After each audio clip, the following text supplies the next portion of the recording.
los procesos de desinfección.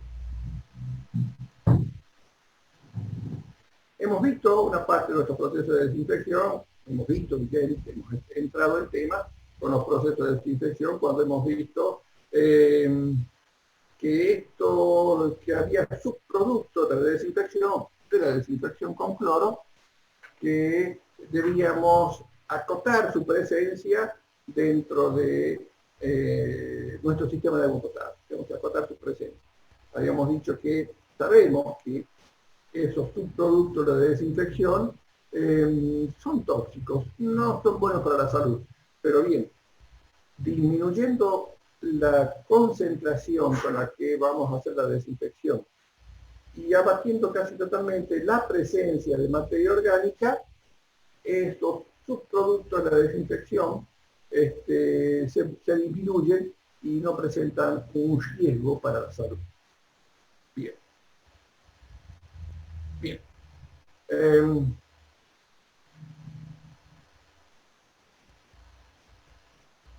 Fíjense, acá tenemos, decimos con la filtración, con turbidades menores de 0,5 unidades en nefrométrica de turbidez, unidades menos de 0,5 unidades en nefrométrica de turbidez, y filtración con coagulante, eliminamos el 98% de los virus. Fíjense, el 98% de los virus, muchos de los virus lo eliminamos en el proceso de filtración. Ya es un proceso de desinfección. Y acá está la cuestión también que habíamos hablado cuando hablábamos de filtración rápida. Sin coagulante, menos del 20%, en la filtración rápida. También se verifica una alta abatimiento de los virus en la filtración lenta, que en general la filtración lenta es el único caso, por eso dice acá filtración rápida con coagulante o sin coagulante. Filtración lenta es un buen desinfectante del agua. Bien, como dice acá el apunte, con la desinfección nos cuidamos de la microbiología patógena. Los virus, los huevos de parásitos, los protozoos son más resistentes a los procesos de desinfección con cloro. Por eso tratamos de eliminarlo, como dice acá, en la filtración.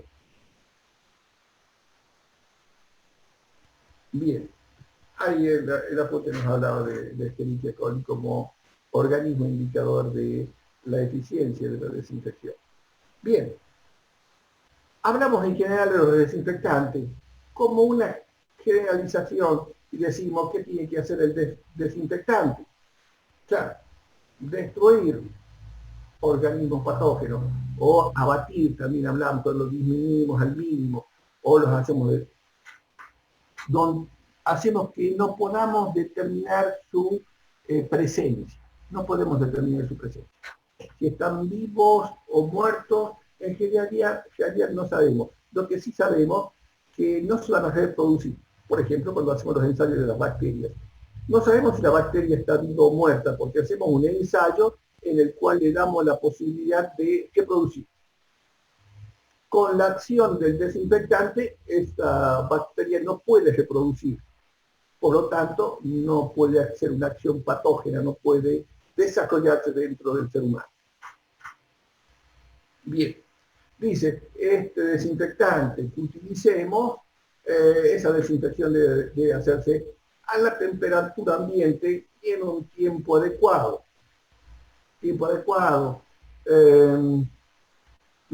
Una fracción de una hora. Eso va a ser el tiempo adecuado para la desinfección.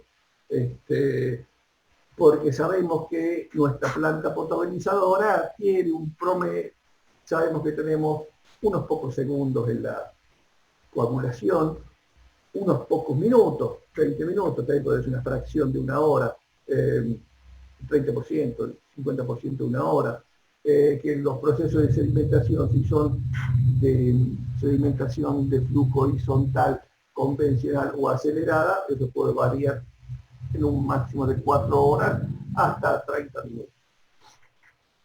Y que después en el proceso de filtración, ahí tenemos término medio 30 minutos más de proceso. Con lo cual, acá en los procesos de desinfección, también vamos a ver que estamos utilizando un tiempo de unos 30 minutos, es un tiempo adecuado, 30 minutos, comparable con los otros procesos que hemos utilizado para la potabilización. Dice, bueno, el agregado químico que usted agrega no le tiene que dar mal sabor al agua, sino, y no tiene que ser tóxico, sino estamos cambiando un tóxico por otro, no tiene que ser desagradable al agua. Agrega también, tiene que ser económico, fácil de obtener, de manejar, de comprar, bueno, una rapidez, tiene que tener una,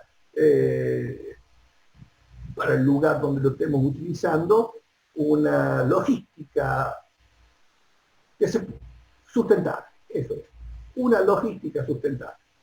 Bien, y fíjense que es importante esto, tiene que determinarse rápida y sencillamente su concentración, porque para saber que hemos desinfectado, tenemos que encontrar el desinfectante en el agua, y esa verificación de encontrar el desinfectante en el agua tiene que hacerse de forma sencilla y rápida. Y además dice, bueno, esos procesos de desinfección tienen que tener un efecto residual, es decir, que realizo la desinfección en este momento y por varias horas puedo verificar la presencia de ese desinfectante en el agua, porque sabemos que durante esas varias horas voy a tener el transcurso de nuestra agua de servicio en la red de distribución.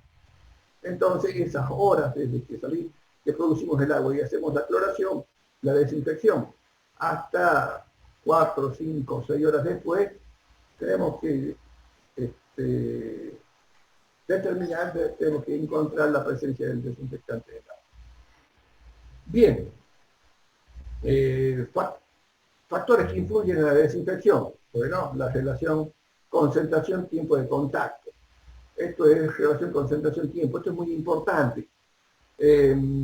A mayor concentración de desinfectante, menor tiempo de contacto.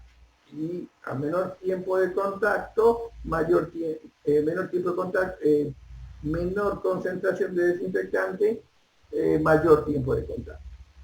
Eso es razonable que sea así. También depende de la temperatura del agua, porque si esto es una reacción química, estas reacciones químicas varían su velocidad con la temperatura. Eso ya lo sabéis. El valor del pH, en este caso, en crear la cloración, es dependiente del pH del agua. Es decir, la eficiencia es dependiente del pH del agua. Y también dice de la concentración de microorganismos y del tipo de microorganismos. Cuando tenemos muchos microorganismos, la desinfección tiene que ser más cuidadosa. Y dependiendo del tipo de organismo, esto también varía por la resistencia de los organismos al efecto de la cloración. Hemos dicho, las bacterias son muy fáciles de abatir.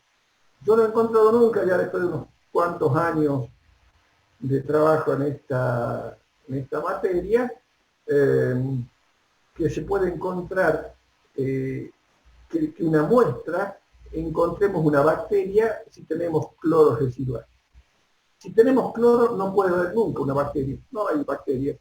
Y si tenemos cloro y tenemos bacteria, hay algún problema en la determinación de alguno de los dos parámetros, porque no coexisten bacterias y cloro a valores mínimos de, por ejemplo, 0,2 miligramos por litro. Bien, lo que sí, hay algunos organismos que son, hemos dicho, hay virus y hay protozoos y hay huevos de parásitos que son muy resistentes a la cloración. Bien.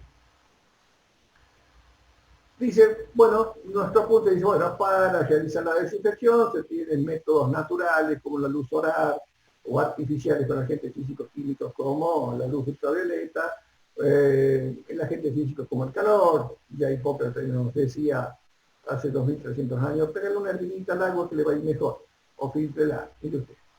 Y los agentes químicos, todos los compuestos halógenos como el cloro, el bromo y el yodo, los iones de plata y el ozono es utilizado sobre todo impuesto por las empresas europeas dedicadas al tratamiento del agua. Utilizan ozono como un muy buen desinfectante. El problema es que no tiene, tiene un efecto residual muy bajo. Rápidamente desaparece el ozono y nos quedamos sin desinfectante. Bien. De estos desinfectantes compuestos químicos que hemos hablado, el cloro es nuestro desinfectante. Hace 100 años ha demostrado que tiene todas estas características que hemos nombrado, fácil de obtener, fácil de determinar su concentración, fácil de utilizar, es muy eficiente en la desinfección. Entonces, el proceso convencional de desinfección es agregar el cloro al agua. Por esta cuestión de que en la década del 70, que hemos hablado, encontramos estos productos de desinfección de los cuales se ha discutido ya su efecto, de todos modos, la Organización Mundial de la Salud sigue recomendando por sus beneficios y sobre todo por su facilidad de acceso el cloro como desinfectante. Bien, ¿qué vamos a decir? Que el cloro se obtiene a partir de la hidrólisis de una salmuera, es decir, una salmuera cloruro de sodio, hacemos una electrólisis y producimos cloro gaseoso por un lado y por otro lado tenemos una concentración de hidróxido de sodio. Bien, tenemos este cloro, esta molécula de cloro con la cual vamos a desinfectar. ¿Qué vamos a decir del cloro? Vamos a decir en general que nos vamos a tirar porque es sumamente tóxico para respirar como gas. Dice, en estado líquido, 1,5 veces más pesado que el agua. Ajá. En estado gaseoso, 2,5 veces más pesado que el aire. Quiere decir que el cloro en estado líquido es más pesado que el agua y sobre todo en estado gaseoso también más pesado que el aire. Y en caso de un escape de cloro, lo tenemos que ir a buscar cerca del suelo. Bien, por eso es que este cloro es utilizado por los alemanes en la Primera Guerra Mundial para atacar las trincheras de sus enemigos en aquella ocasión siempre eran franceses. Para atacar esas trincheras utilizaban gas cloro de tal forma que el gas cloro es más pesado que el aire, se mete dentro de las trincheras y ahí permanecía y el que no salía corriendo, no huía, tenía lesiones severas por esto, por aspirar este gas cloro. En algunos casos también ocasionaba la muerte, pero todas unas lesiones severas en la mucosa. Entonces, si esto es posible de matarnos, vamos a cuidar, vamos a tener mucho cuidado en la operación con gas cloro. ¿Qué más decimos? Que a presión de una atmósfera, un litro de cloro líquido produce 460 litros de gas cloro. Acá tenemos unos valores, dice que a 0,3 milésimas de litros por metro cúbico se percibe el olor a gas cloro. Con 15 milésimas por litro ya sentimos una irritación en la garganta. Y con 30 milésimas por litro nos produce tos. Y vamos a decir que con una presencia de 1 litro de gas cloro por metro cúbico nos va a matar instantáneamente. Por eso el cloro es peligroso. Es corrosivo en presencia de humedad formando ácido clorhídrico. Y donde estamos en nuestros ambientes, donde estamos utilizando cloro, en nuestra sala de exploración, y vamos a tratar de tener la menor cantidad de material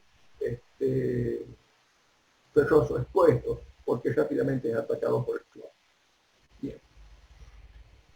Bien, ese gas cloro que se comercializa para desinfección, fíjense, es 99,8% cloro molecular.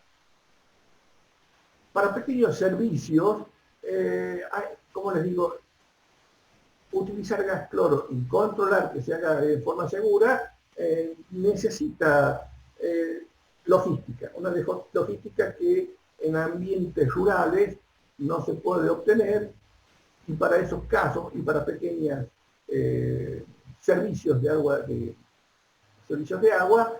podemos utilizar otros elementos que son más fáciles de estoquear y más fáciles de operar.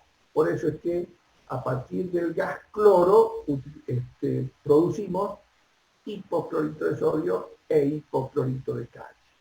Es decir, en un reactor hacemos reaccionar gas cloro con hidróxido de sodio y eso nos da el hipoclorito de sodio.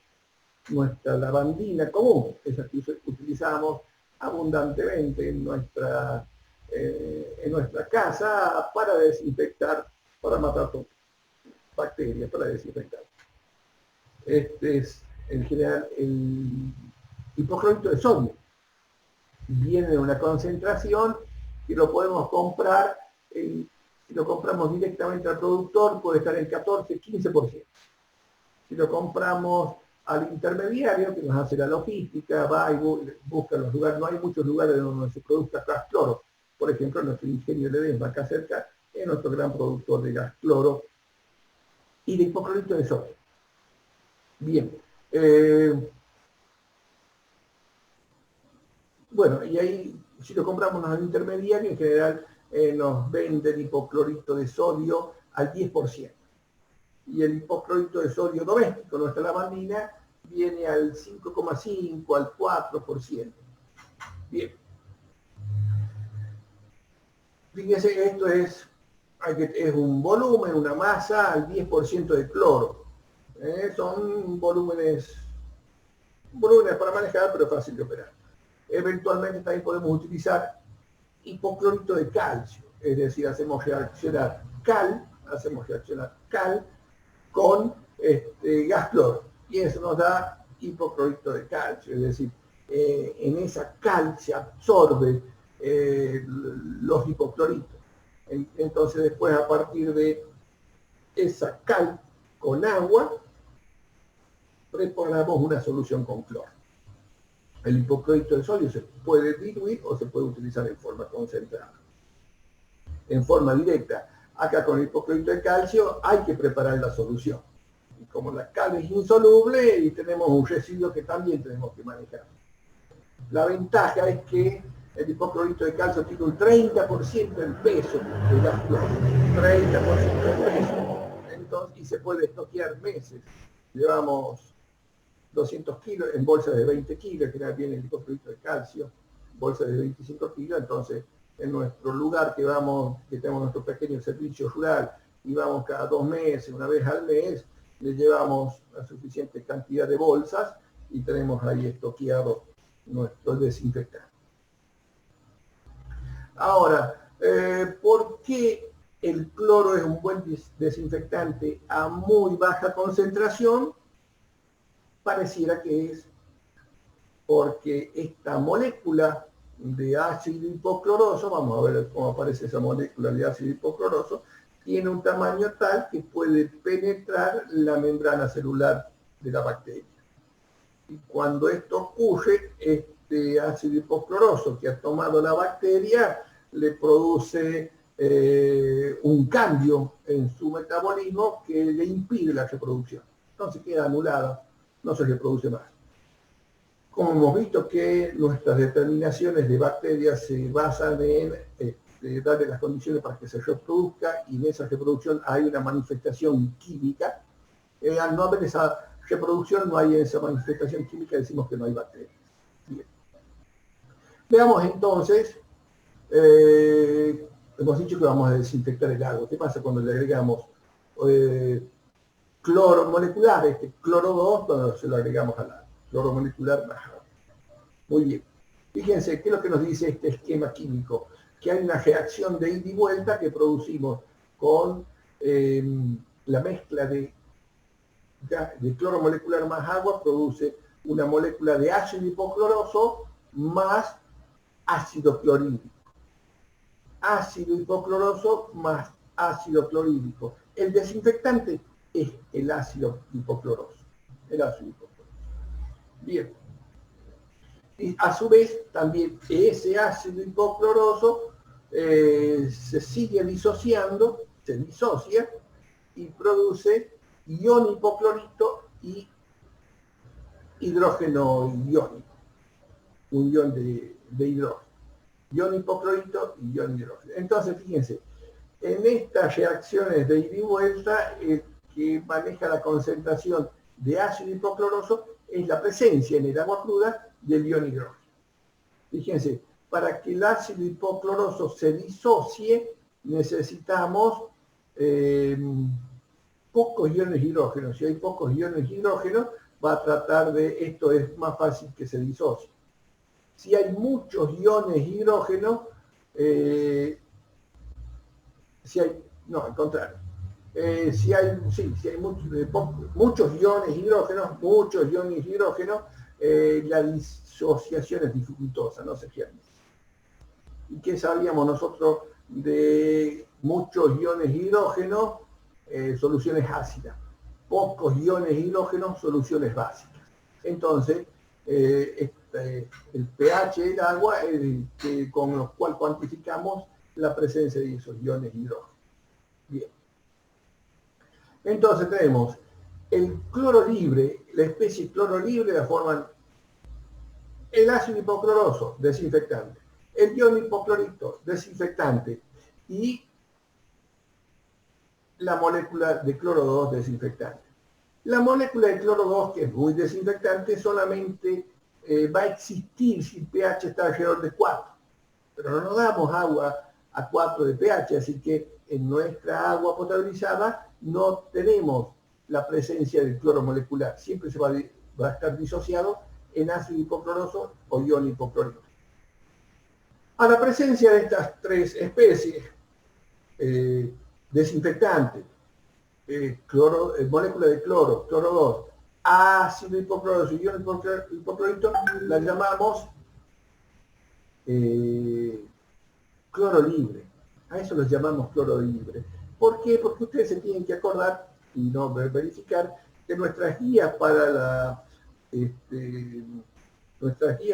la calidad del agua potable, la OMS, ya nos decía que la desinfección que sea efectiva o desinfectemos cuando el pH sea menor de 8 o menor de 8,5. Menor de 8 o menor de 8. Bien. También el ácido hipocloroso se combina con el amoníaco del agua, dándonos cloro combinado. Fíjense, una molécula de amoníaco más ácido cloroso nos da una molécula de cloramina, es decir, vamos reemplazando iones hidrógenos por iones cloro. Fíjense, acá tenemos una monocloramina. Si continúa la presencia del ácido hipocloroso, resulta la reacción con una dicloramina y hasta con una tricloramina. Estos elementos también son desinfectantes. Los llamamos cloro combinado. Los diferenciamos de los otros desinfectantes. Cloro libre, cloro combinado. Hasta hace unos 30 años atrás se tenía en cuenta la presencia del cloro combinado como un desinfectante. Actualmente, y desde la década del 80, ya nos dice la Organización Mundial de la Salud, dice, verifique la presencia de algunas de estas especies, ácido hipocloroso o ion hipoclorito. ¿Por qué? Porque son mucho más eficientes en la desinfección que el cloro combinado. El cloro combinado es unas 100 veces menos desinfectante que el cloro libre y además, pero tiene la ventaja de una larga presencia en el agua. Como reacciona también más lentamente, su presencia en el agua dura más tiempo, nos queda como un vigilante adicional, cloro combinado, es decir, monocloramina, dicloramina, tricloramina. Bien. ¿Alguna pregunta hasta acá? Fíjense, volviendo un poquito para atrás, hemos dicho, el cloro, y del cloro libre entre el ácido hipocloroso y el ion hipoclorito también hay una gran diferencia en la desinfección. El ácido hipocloroso y también es hasta 100 veces más un desinfectante más eficiente que el ion hipoclorito. Por eso es que vamos a buscar que en el ambiente donde hagamos la desinfección, es decir, que el agua tenga un pH lo más cercano a 7 posible. ¿Por qué? Porque a un pH 7, fíjense como en este gráfico, a un pH 7, la masa de moléculas de cloros que he agregado, el 80% se ha convertido en ácido hipocloroso. El 20% solamente en ion hipoclorito. Es decir, le agregamos cloro. A pH 7, el 80% de ácido hipocloroso. Muy eficiente de desinfección. Solamente un 20% de ion hipoclorito. Desinfecta, pero mucho menos que el ácido hipocloroso. Ahora, si el pH del agua es 8, solamente tenemos un 30% de ácido hipocloroso. Tenemos mucho más ion hipoclorito. Esa desinfección es menos eficiente. Bien, en general en nuestros procesos de clarificación ya hemos visto que hay una variación del pH por el agregado del coagulante. El agregado del coagulante, sobre todo el sulfato de aluminio hecho con ácido sulfúrico e hidróxido de aluminio, produce la disminución del pH. El policloruro de aluminio, el PAC, como desinfectante, produce una disminución menor del pH. Más eficiente en la clarificación, pero disminuye menos el pH. Bien. ¿Qué más decimos? Bien. Fíjense, ahora, cómo es interesante saber cómo es este proceso de desinfección. ¿Qué pasa en el agua y con la materia que va a tomar este agente desinfectante? ¿Qué es la materia ¿Dónde vamos a gastar este desinfectante? ¿Quién lo va a tomar para que después no podamos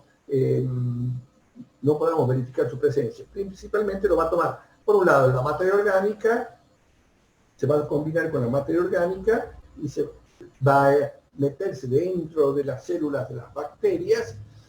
También puede ser tomado por algunas sustancias interferentes como los iones férricos y mangánicos. Así que podemos ver cómo se produce este cloro en función de la dosis que agreguemos en esto que se llama una curva de cloración. Una curva de cloración. Fíjense, cómo varía esta curva y cómo es esta combinación donde se van formando los cloros combinados con el amoníaco del agua y cuando aparece el cloro como ácido hipocloroso y ion hipoclorito. Bien, fíjense, acá tenemos, en este eje estamos midiendo el cloro detectable, cloro total detectable. Todo el cloro que podemos detectar lo vamos a hacer con una sustancia orgánica, pero digamos que en el eje de las Y puedo determinar el cloro, voy a registrar el cloro detectable. Y en el eje de las X voy a ir agregando dosis creciente de cloro. Bien, entonces, ¿qué nos dice esta curva? Que desde 0 hasta, fíjese, esta primera curva a 45 grados, dice acá hemos desinfectado un agua que no ha tomado nada de cloro, no ha eliminado nada de cloro. Por ejemplo, un agua destilada, no hay materia orgánica, no hay sustancias interferentes. Entonces, el cloro que agrego lo detecto como cloro residual, a los 30 minutos. 30 minutos no es suficiente para que se desaparezca nada de cloro, es decir, cloro que agrego está presente, persiste su presencia en el agua al cabo de 30 minutos. Entonces decimos que este cloro detectable, este cloro residual, es aquel cloro que persiste al cabo de 30 minutos. Bien, si tengo un agua destilada, todo el cloro que agrego lo detecto al cabo de 30 minutos, es decir, si agregué 0,5 miligramos de cloro en un agua destilada, a los 30 minutos detecto que en el agua hay 0,5 miligramos. Pero bien, pero nosotros no desinfectamos agua destilada, sino que desinfectamos nuestra agua potabilizada. Bien, nos conectemos ya, que nos faltan 1 minuto 16, nos conectemos aquí. Ah, bien, ha mejorado mucho mi público. Ya nos conectamos de vuelta.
Bien, eh, continuamos, compartimos la pantalla.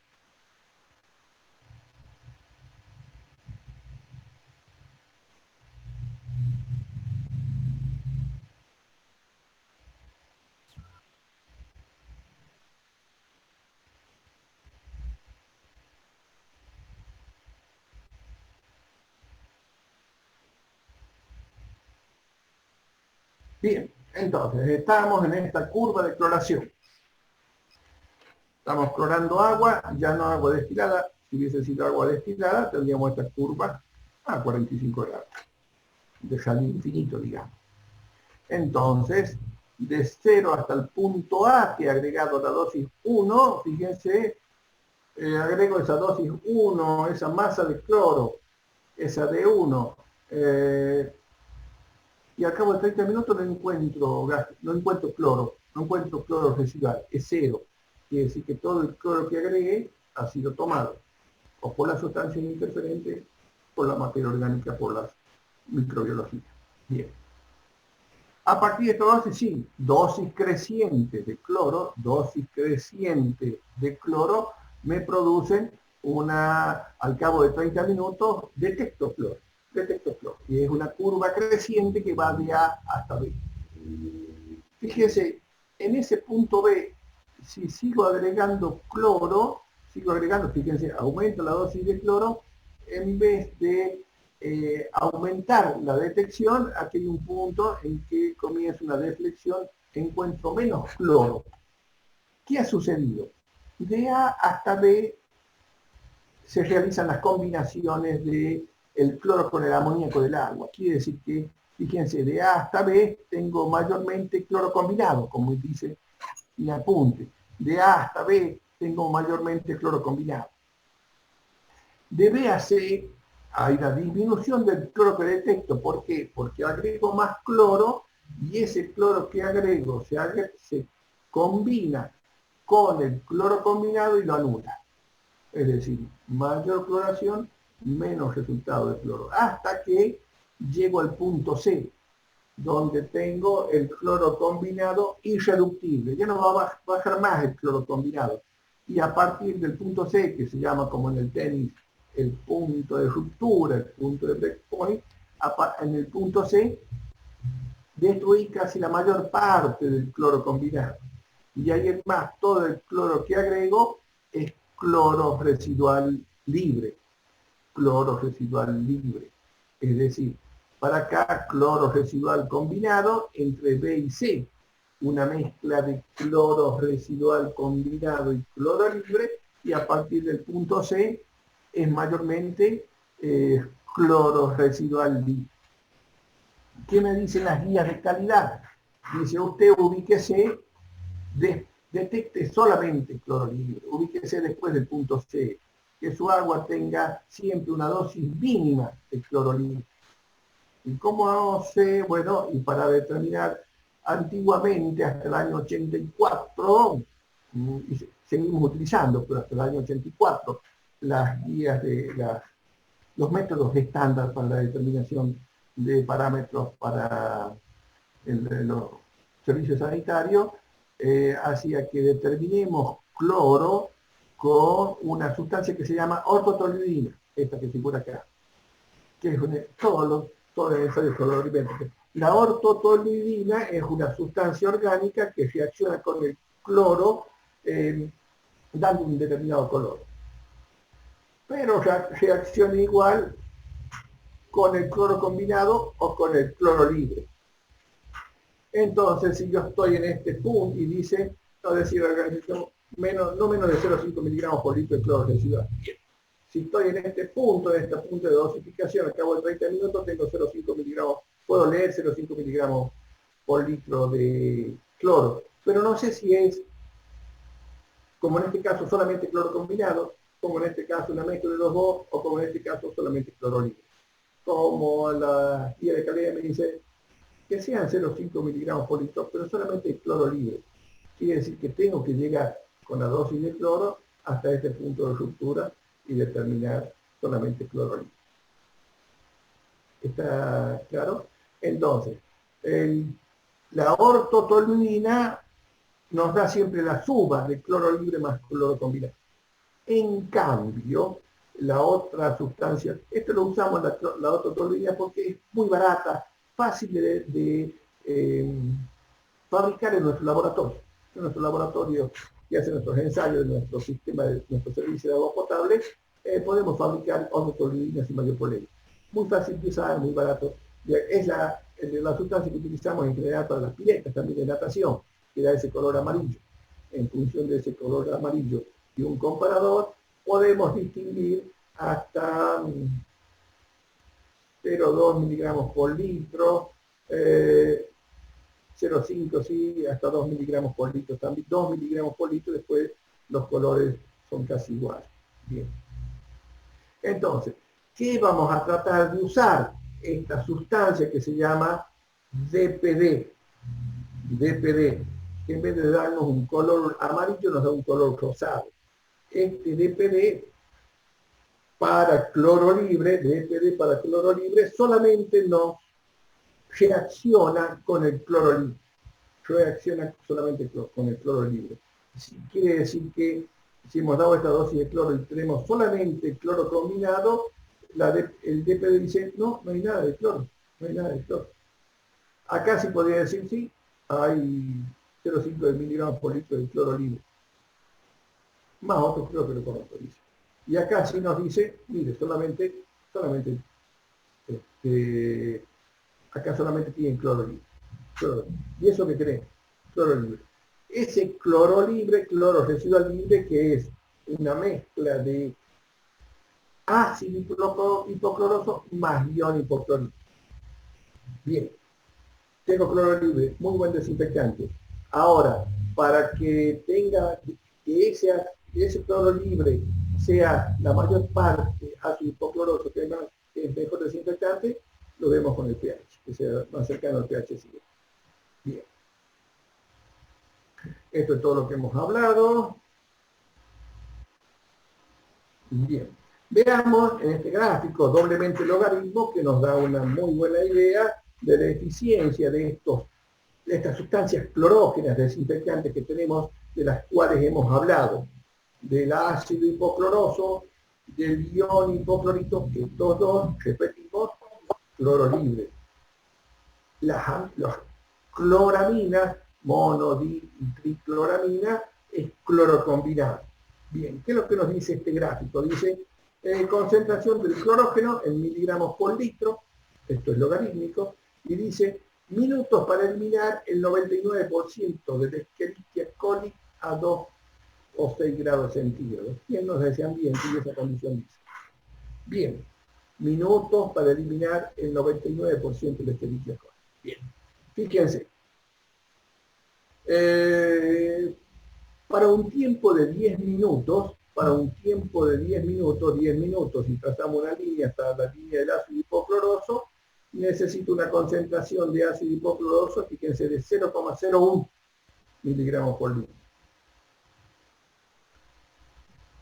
Para 10 minutos de contacto con ácido hipocloroso, matamos el 99% de las bacterias Escherichia coli con una dosis tan baja como 0,01 miligramos por litro. Ahora, 10 minutos para matar el 99% de las Escherichia coli en 10 minutos, necesito casi, fíjense lo que dice acá, 10 miligramos por litro.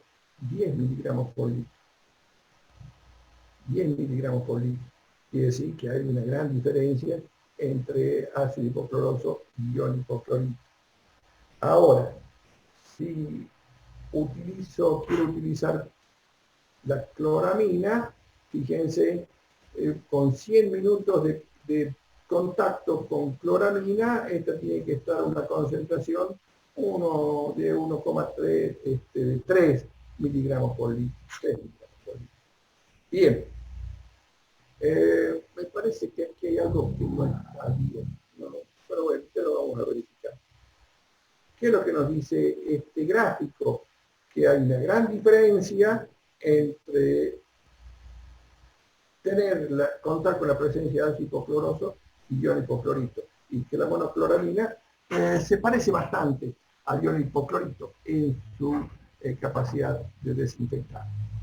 Ahora, la desinfección estándar, siempre hablamos de una permanencia mínima de 30 minutos.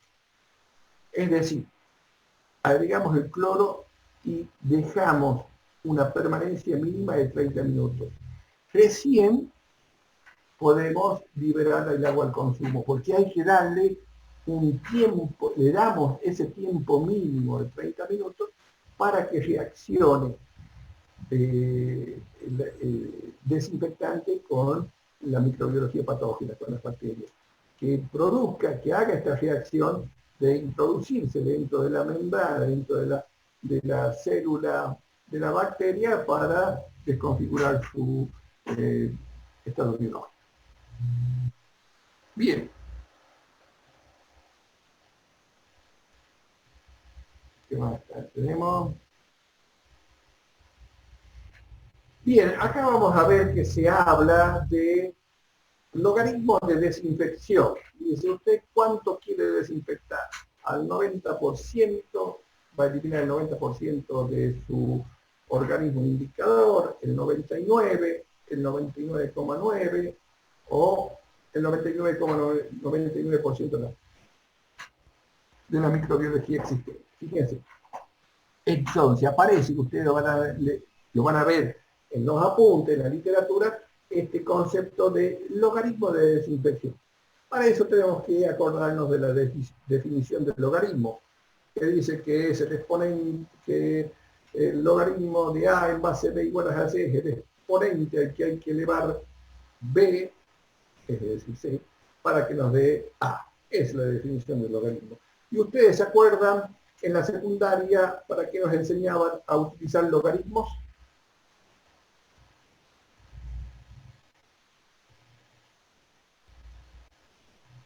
¿Se acuerdan para qué usábamos logaritmos en la secundaria? Después nunca hemos usado después, es una función matemática. Bien, acuérdense, usamos logaritmos para resolver operaciones matemáticas muy complejas. Por ejemplo, la raíz quinta de 4 al cuadrado, por ejemplo, o de un número grande al cuadrado. ¿Qué hacíamos con los logaritmos, nuestra tabla de logaritmos? Esas operaciones complejas las traducíamos en suma sencilla. Eso es lo que hacíamos. La cambiamos en suma sencilla porque les ponen el logaritmo de una raíz o una potencia cualquiera en la potencia por el logaritmo del número. El logaritmo del número lo íbamos a buscar a la tabla de logaritmo y ya teníamos el resultado. Lo convertimos en un antilogaritmo y lo sabíamos. Es decir, en vez, cuando no había calculadoras como utilizamos ahora, con muchas cifras, los cálculos matemáticos se hacen con logaritmos. Es decir, la raíz a la 1500 de un número muy grande se resuelve como ese número muy grande por el logaritmo de ese número muy grande por esa raíz muy grande, 1500 por ejemplo. Es decir, por esa potencia muy grande. Bien, así es sencillo las operaciones matemáticas y teníamos la tabla de logaritmos.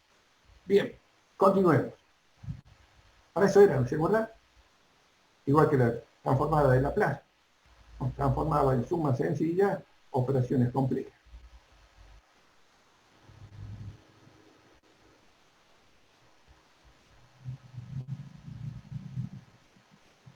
Bien, entonces tenemos, fíjense, eliminar un 90% significa eliminar un logaritmo, porque el logaritmo de 0 a 10, lo que nos queda, un 10%, es 10 a menos 1, 1 sobre 10, eso es el 90%.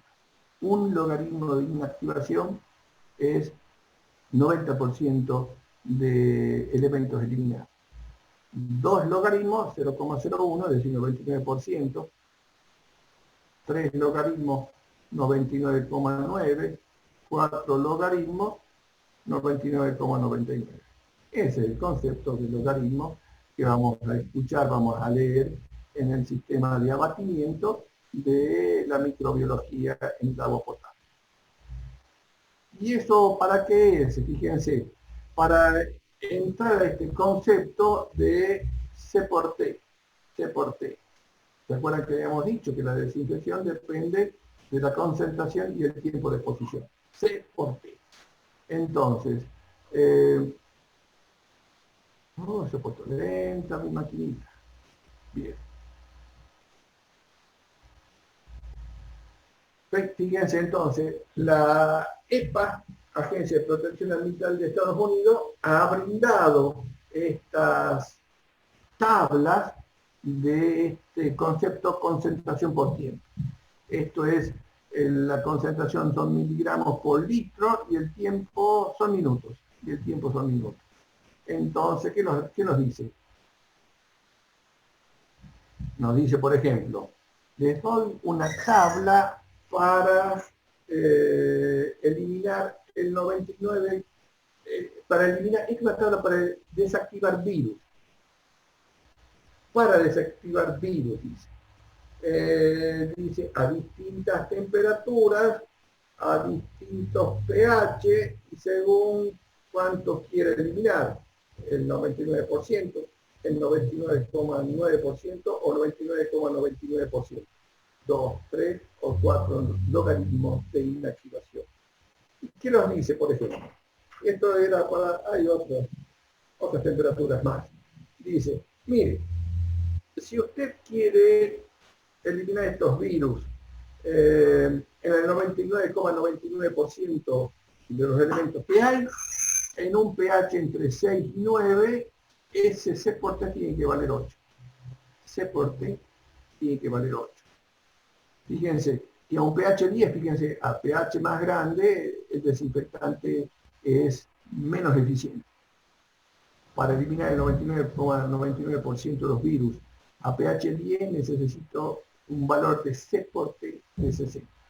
Fíjense, vamos a elegir como en este caso una temperatura habitual, en invierno para nuestra agua potable, 10 grados, 10 grados. Queremos eliminar el 99,99%, nos dice que el C por T vale 6. Tenemos en este ejemplito. C por T, concentración por tiempo, vale 6. Si el tiempo, decimos 30 minutos, porque son los tiempos mínimos en que tenemos diseñada nuestra estación de cloración, dice, si T, acá sería T mayúscula, 30 minutos, entonces C, la concentración es 60 sobre 30 minutos, 0,2 miligramos por litro.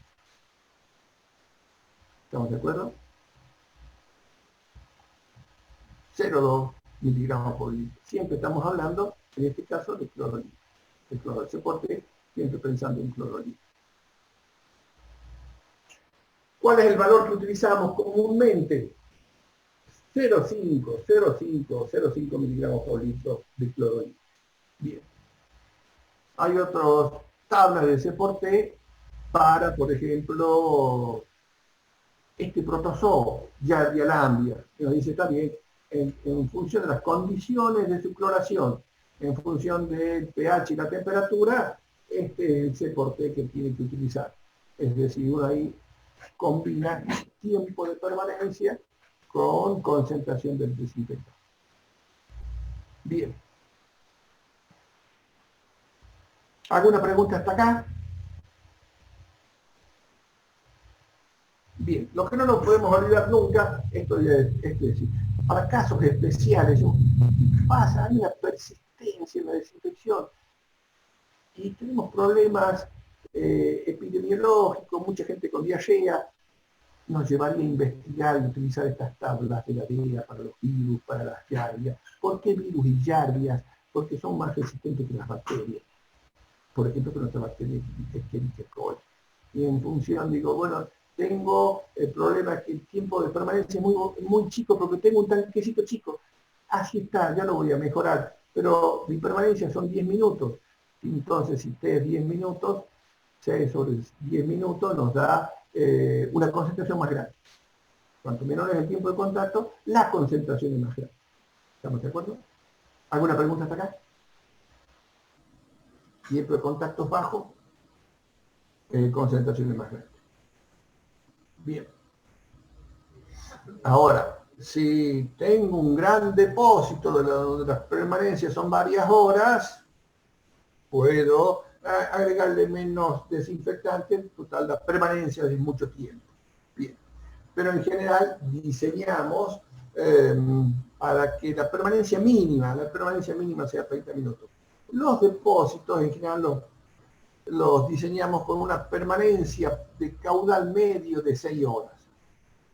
Así tenemos 2 horas para, en caso de una contingencia, 2 horas, decíamos, para lucha contra el incendio y 2 horas para regulación entre caudales mínimos y caudales máximos de demanda. Bien. ¿Alguna pregunta hasta acá? ¿Nada? Déjenme que los vea, a ver.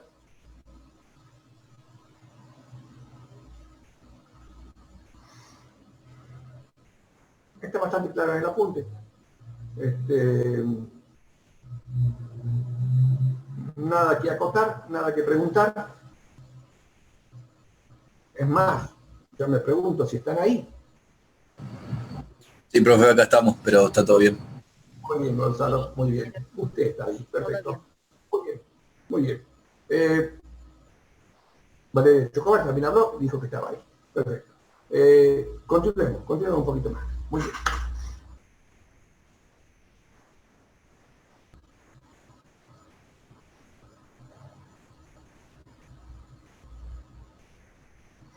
Entonces, ¿cómo hacemos esta cloración? ¿Cómo agregamos este gas cloro o estas soluciones desinfectantes a partir de hipoclorito de sodio, hipoclorito de calcio, cosas muy sencillas para nuestro pequeño servicio y para nuestro servicio de importancia, gas cloro. Hay que tener una logística adecuada, ya vamos a ver, el transporte del gas cloro es una sustancia peligrosa. Entonces nos exige la Comisión Nacional de Transporte vehículos con un tacógrafo que nos mida la velocidad, nos exige choferes que han hecho con un curso de manejo.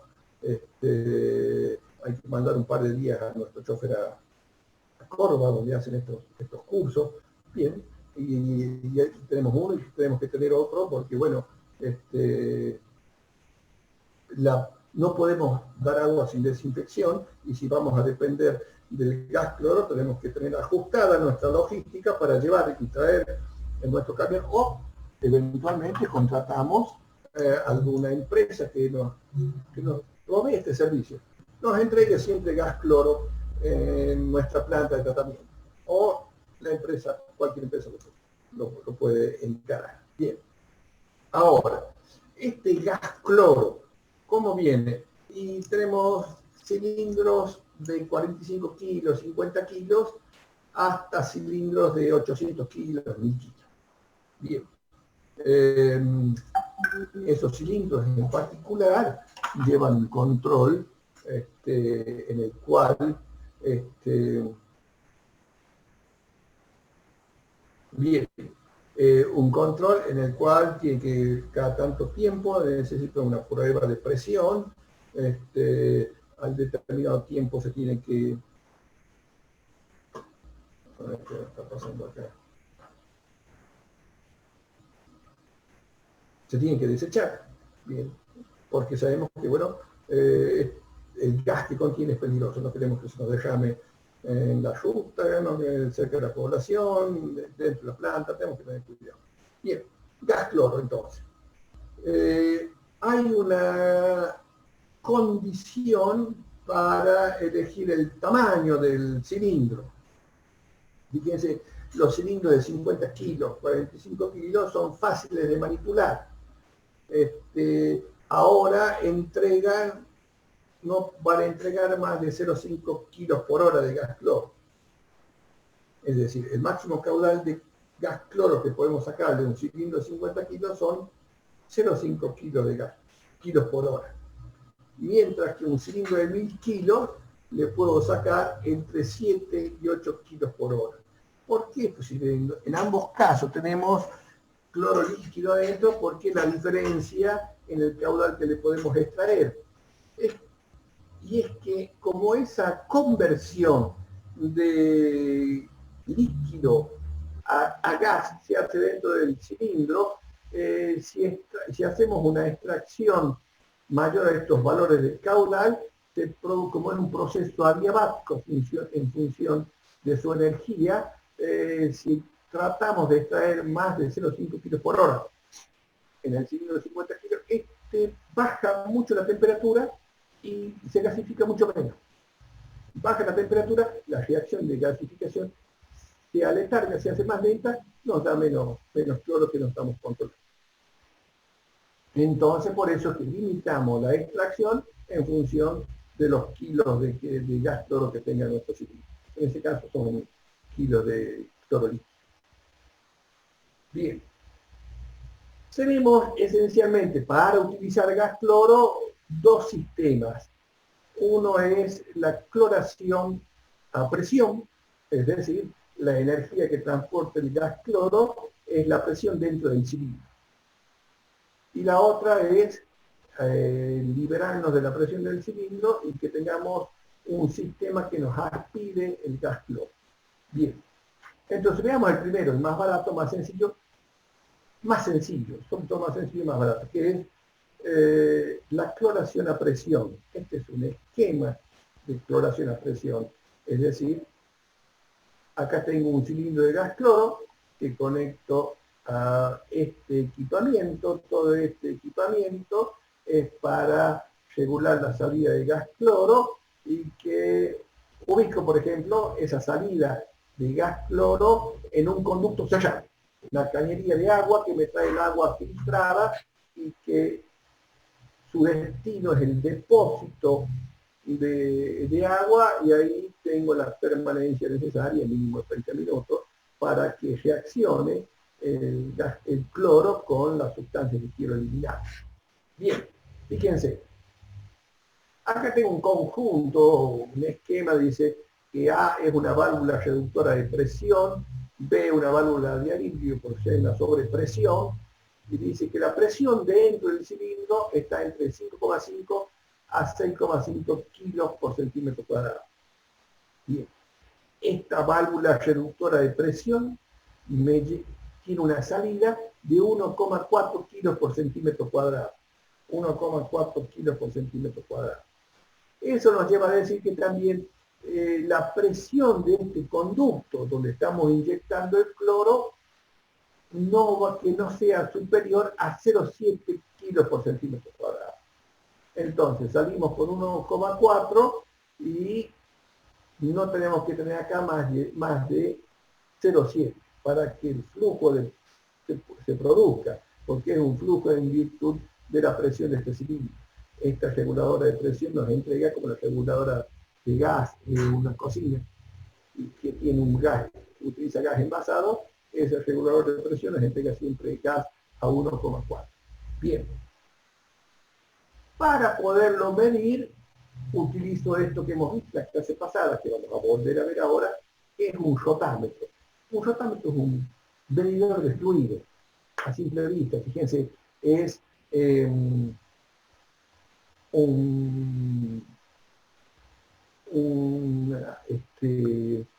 dispositivo de forma troncocónica, transparente, lo hacemos de vídeo para que veamos el buzo o la bolilla indicadora o el trompito indicador del caudal de cloro. Entonces, fíjense, este buzo o testigo,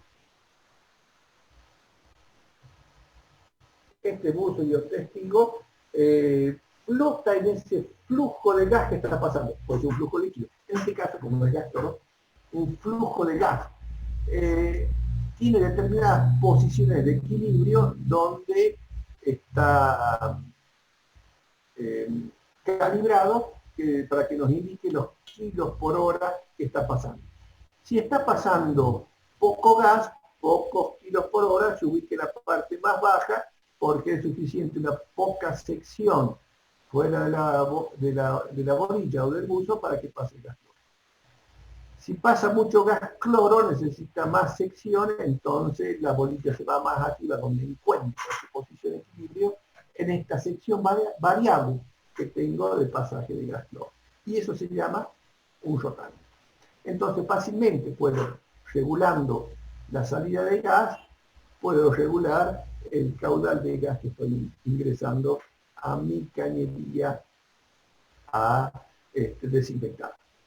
Entonces todo este circuito de gas se hace a expensas de la presión del gas cloro dentro del cilindro.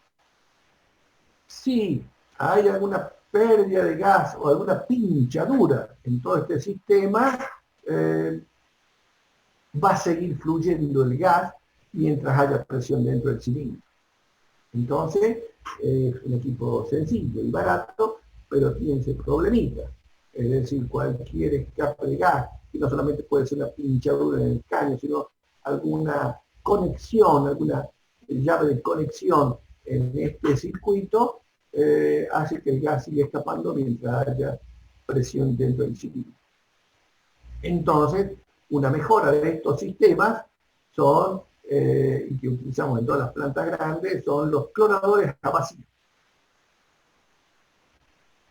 Vamos a ver.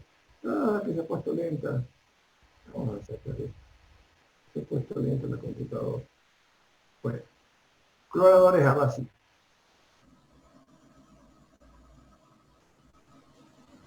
Que es un esquemita que estamos viendo acá en el apunte, que es bastante parecido al anterior. Con la gran diferencia es que ahora, en vez de agregar a nuestro conducto, que no estamos haciendo la desinfección en forma directa, gas cloro, voy a agregar una mezcla de agua y gas. Un agua clorada, con alta concentración de cloro 2. Fíjense. Vamos a tener el mismo cilindro, pero conectado a este sistema diferente. Fíjense, Acá tengo una válvula de vacío. Válvula reguladora por vacío. Fíjense, sigo teniendo los 5,5, 6,5 kilos por centímetro cuadrado de presión. Esto les enfrento a una válvula de vacío que tiene un diafragma. Entonces, este diafragma, cuando se deforma, permite la salida de gas cloro. Y cuando se deforma este diafragma, cuando del otro lado, de un lado tengo la presión del cilindro, del otro lado tengo una presión menor a la atmosférica. ¿Cómo consigo esa presión menor a la atmosférica? Fíjense, tengo mi medidor, mi rotámetro, mi medidor de flujo de gas, tengo una serie de aparatos que pueda hasta no distinguir dentro de mi equipo, y lo que sí tengo es esa línea de gas conectada a un inyector. Este es un inyector tipo Venturi. Para que este inyector produzca una depresión, le tengo que pasar un flujo de agua. Pongo una bombita de agua filtrada, hago pasar ese flujo de agua por ese inyector, me disminuye la presión a menos de la atmosférica, entonces este diafragma se abre, deja pasar gas cloro.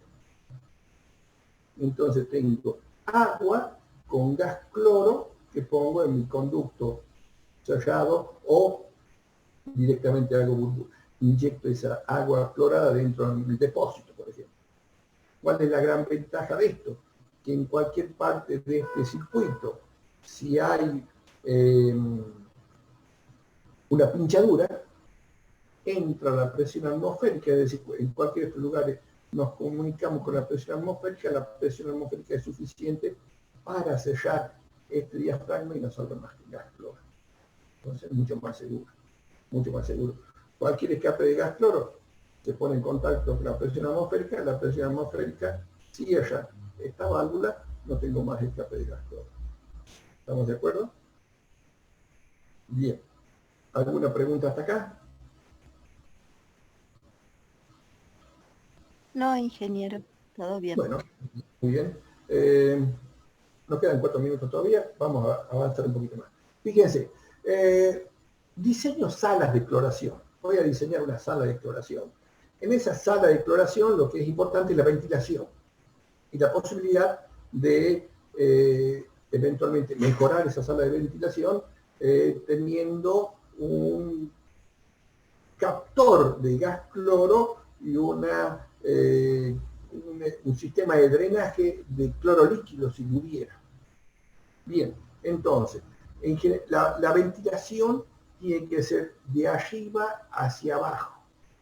Es decir, en general, si es una sala cerrada, en general en las antiguas salas de cloración es todo abierto para que no se junte gas cloro. En peor de los casos, hay un pequeño, siempre hay, o puede haber pequeños escapes de gas cloro, se ventila rápidamente, no haya concentraciones tóxicas.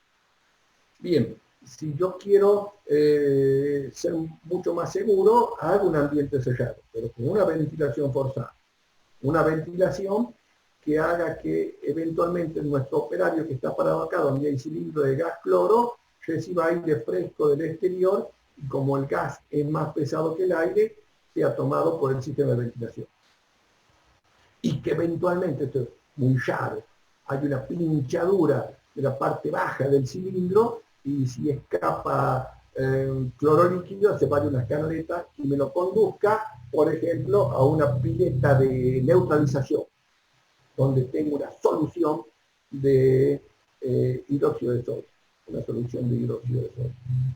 Bien, la otra que vamos a ver ahora, una sala de cloración moderna con su sistema de seguridad. Por un lado, lo que tenemos es una disposición cómoda para el manipuleo para la operación de los cilindros, y además tengo un sistema de captación de gas cloro en caso de haber un escape en esos cilindros. Esta sala se puede aislar, la ventilación siempre va a existir porque forzamos con entrada de aire exterior a que se produzca una mezcla de gas cloro y aire que capturamos por ejemplo, un cilindro perforado.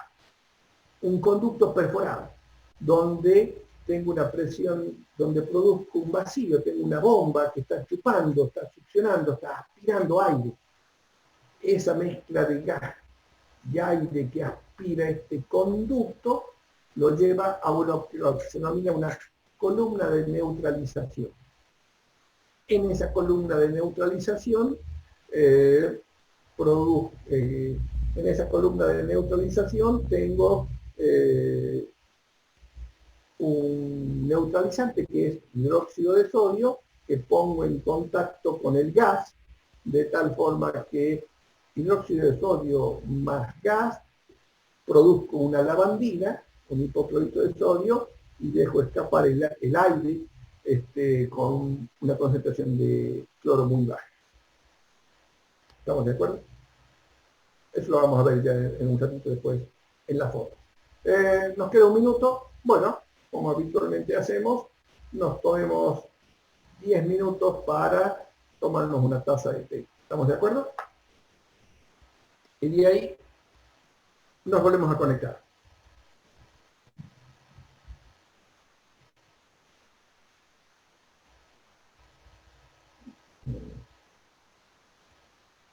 ¿Alguna pregunta? No,